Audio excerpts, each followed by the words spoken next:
Fusion et publipostage. Qu'est-ce que la fusion et le publipostage? Le publipostage vous permet de créer un lot de documents personnalisés pour différents destinataires. Par exemple, vous pouvez personnaliser un document de base, une lettre type, afin de vous adresser à chaque destinataire par son nom. Une source de données, une liste, une feuille de calcul ou base de données est associée au document. Les espaces réservés, appelés champs de fusion, indiquent à Word les emplacements dans le document où inclure les informations de la source de données. Vous travaillez sur le document principal dans Word en insérant des champs de fusion pour le contenu personnalisé à inclure.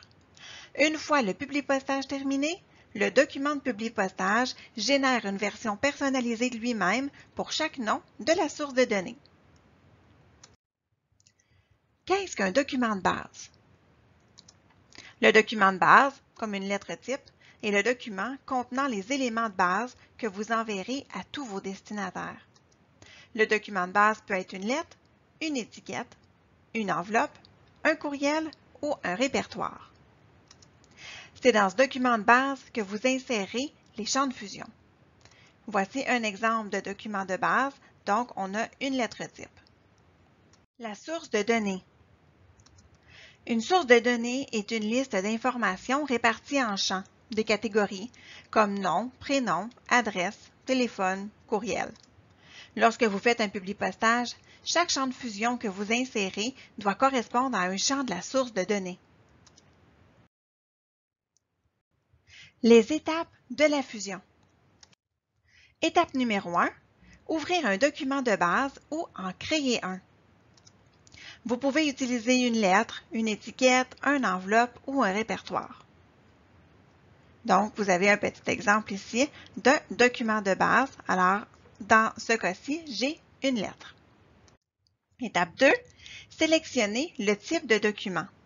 Pour sélectionner le type de document, on doit, pour commencer, aller dans l'onglet Publipostage.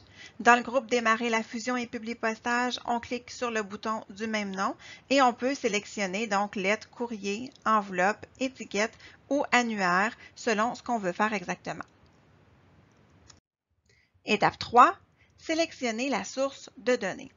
Alors, toujours dans l'onglet Publipostage, dans le groupe Démarrer la fusion et le publipostage, on va cliquer sur la sélection des destinataires.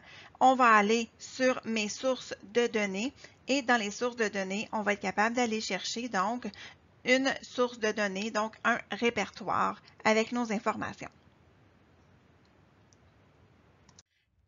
Étape 4.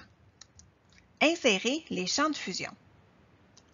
Les champs de fusion proviennent des en-têtes de colonnes dans la source de données.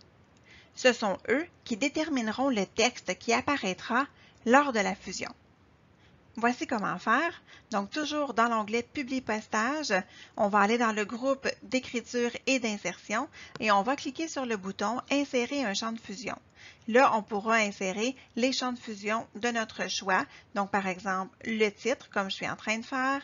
Ensuite, je vais ajouter un espace pour insérer le prénom et ensuite le nom. Ensuite, sur la ligne du dessous, on va mettre l'adresse et sur la ligne du dessous encore, donc la troisième ligne, la ville, la province et le code postal pour répondre aux normes canadiennes. Ensuite, je vais pouvoir insérer donc sous l'objet pour ma présentation, mon appel, ça va être le titre encore une fois et ne pas oublier la virgule aussi, tous les symboles de ponctuation, il faut les mettre, c'est très important, ça ne se met pas tout seul. Et dans la formule de salutation, à la fin du texte, on insère le titre aussi. Ce qui est possible de faire, au lieu de mettre tous les champs adresse, vide et code postal, c'est de mettre un bloc d'adresse.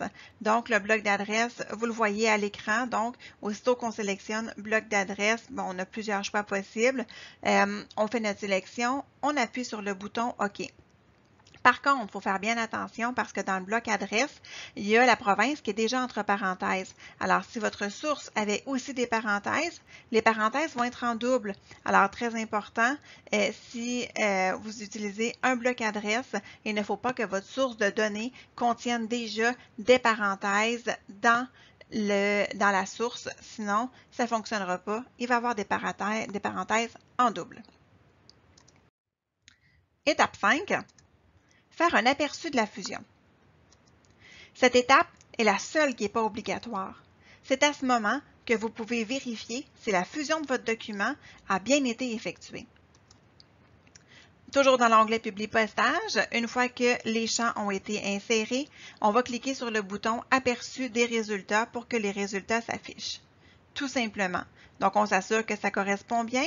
On peut appuyer sur les flèches suivantes ou sur la flèche précédente pour s'assurer donc que tous nos enregistrements sont là et que ça correspond. L'étape 6, la dernière étape, terminer la fusion. C'est la dernière étape, donc on va pouvoir choisir parmi 3 options.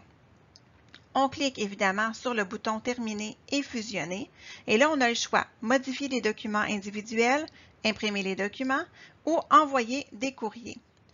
Le premier, ce que ça va faire, modifier les documents individuels, en fait, ça va créer un nouveau document qu'on va pouvoir par la suite enregistrer. La deuxième option ne va qu'imprimer le document sans l'enregistrer. Et la troisième option sert à envoyer des courriels. Alors voilà, c'est comme ça qu'on fait la fusion et le publipostage.